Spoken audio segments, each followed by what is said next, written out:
Today we talk about what does it mean when cells divide? What does it mean by cell death? We tackle this in embryo culture today. I'm Dr. Mark Amols, and this is Taco Bout Fertility Tuesday.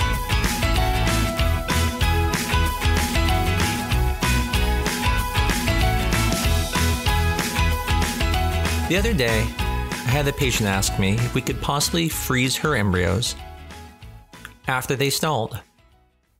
And at first I was kind of shocked by that, thinking, why would she want to freeze an embryo that's not growing anymore?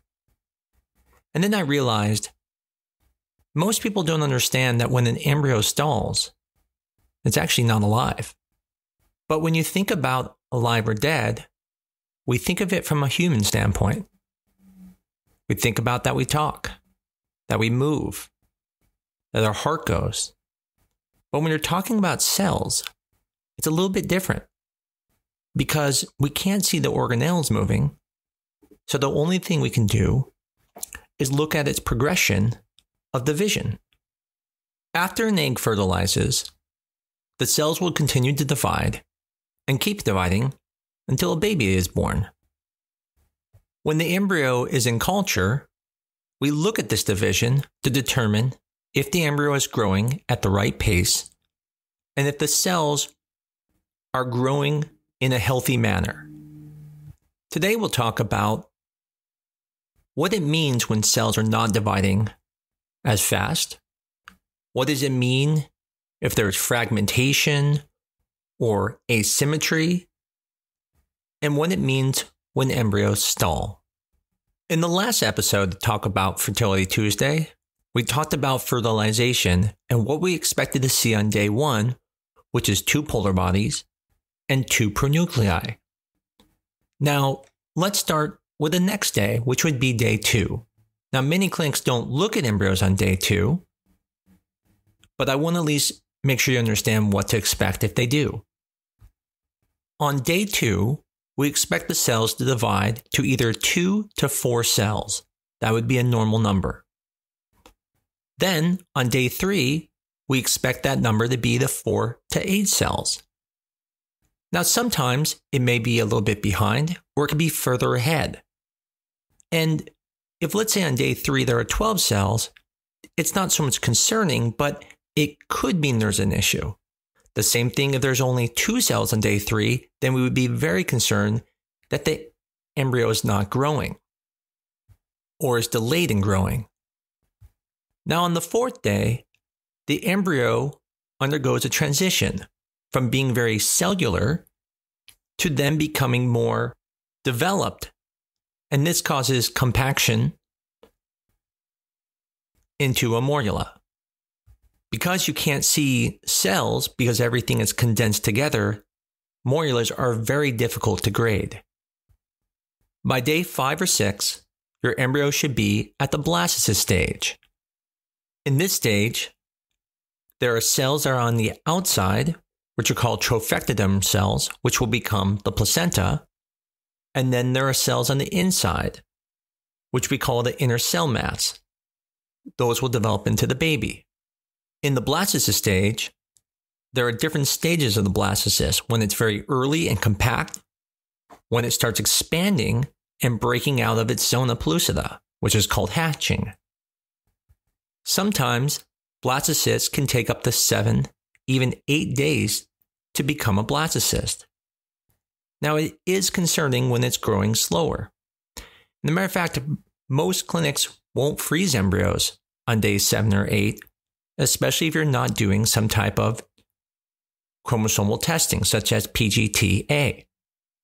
The reason for this is because most embryos that go to day 7 or even 8 are going to likely be aneuploid, meaning abnormal chromosome numbers. However, if they are genetically normal when it comes to chromosome numbers, the chances of success are decent, but it's still less than an embryo on day 5 or 6. That is euploid, meaning normal chromosome numbers. Now, when the early grading is done, such as when you are at day 3 or day 2, you can't tell which cells are going to be the embryo and which ones are going to be the placenta. And for this reason, you're grading more the cells and how they look compared to each other. So you're looking at things such as, are they symmetrical with each other? Or are they asymmetrical? Do they have fragmentation, which are tiny bits of cytoplasm that escape during cellular division and stay within the embryo? The last thing we look at is the number of cells on day 3. And using those 3 parameters, we can determine if the embryo appears to be in a good state. At the blastocyst stage, now we are looking more at if these cells have made a trophectoderm, if the cells have made an intracellular mass. We still look at asymmetry, we still look at fragmentation, but it's not as important at this point because the cells have differentiated themselves into the different parts of the embryo. Now grading is dependent on how cellular the trophectoderm is, how compact the intracell mass is, and how big it is. So now that we've talked about the progression of the division during the embryo culture, let's talk about what it means when it's going slow, when it's going fast, and when it seems to stop. Now, most of us understand slow growth. If on day 3, there are only 2 cells, then we know the embryo is going slow. Now, the thing I want to make sure you understand is no one just throws that embryo away. Sure, we're concerned about it, but we watch it. Sometimes these embryos catch up. Other times they continue to go slow. These are sometimes the embryos that take to day 7 or day 8 to become a blastocyst. Other embryos can grow very fast. For example, on day 3, you could have a morula, and that is a concerning sign because the embryo should not be dividing that fast. And a lot of times that means something is wrong. What is most important to understand is that your clinic is not going to discard your embryo just because it's going slow or just because it's going fast. If it stops growing, that is a different situation. Now, how do we know it's not growing anymore? Well, because when we look day to day, we can then determine if the embryo kept growing. So for example, if on day 5 you had an early blastocyst that's very compact, and on day 6 you look, and now it's still the same early blastocyst and hasn't grown at all, then you would call that a stalled embryo. Same thing if you see an embryo that's a morula on day 5, and the next day 6 you look, it's still a morula, you can consider that embryo has stalled. And what does it mean to be stalled? It means the embryo is dead. Now, if you don't do anything with that embryo, it's going to start breaking down within the next day. Although we can't see the breakdown at that moment, it has already happened. And so in that situation where the patient was asking to freeze that embryo, it wouldn't make sense because the embryo is already dead. If you froze it, it probably won't even survive the thaw. And if it does survive the thaw, it won't keep growing because it's already shown it's not going to grow. Embryos do not stop growing and then restart again. Another area I see patients get concerned about is if it's taking longer to become a blastocyst. Now, we've already talked about day 7 and day 8. Yes, those are a little bit further and usually have a slightly lower pregnancy rate than embryos that become blastocysts on day 5 and 6. But some people get concerned that a day 6 embryo is not as good as a day 5 embryo. And the important part here is to understand when did it make it to what stage at what time. Because, for example, if an embryo is, let's say, an early blastocyst on day 5, and you're not doing PGTA testing, you could just freeze the embryo that day. But if you were doing PGTA testing, they may need to wait till the end of the day or the next day because they need the embryo to expand to become hatching so they can then remove the cells for the biopsy. This is different than an embryo that only made it to the early blastocyst on day 6 because now it took longer to get to that point. So it's important to understand that to do a biopsy, you really need the embryo further along. To not do a biopsy, you can freeze the embryo at an earlier stage. In the end, what all this means, embryos going slow, going too fast, stalling, usually has to do something with the DNA. Embryos that are euploid, meaning normal chromosome numbers, usually will keep going on, make it to the blastocyst stage, and be frozen or transferred. But embryos that go slower or go faster usually have some type of problem.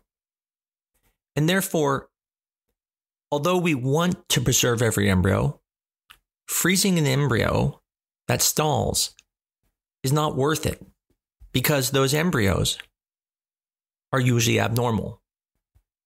Now, although we haven't done a large study on this, we did do a small pilot study and looked at embryos that stalled.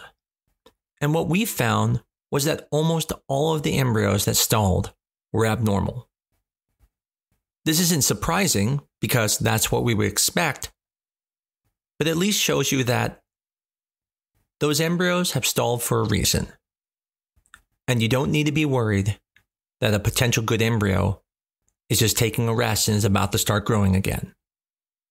I want to make sure you know that I get it. I've been there. I remember when my wife and I went through IVF, we put back 2 embryos, and then I heard that the 3rd embryo was discarded. And what was interesting about this was it wasn't discarded because it was a bad embryo. It was discarded because in this clinic, that's what they do. If the embryo was a slightly poor quality and it was on day 3, they discarded it. Now, for a couple that can only make 3 eggs and can barely get any embryos to make it to the end, we were honestly upset, thinking, why wouldn't they at least give it a chance? Now, years later, I have more understanding, and I understand a little bit better now because at that time, we didn't have the ability to really grow out to day 5 very well. And so there was a reason why those embryos were discarded. But it is nerve-wracking when anything is discarded and it's hard for you to get to that point.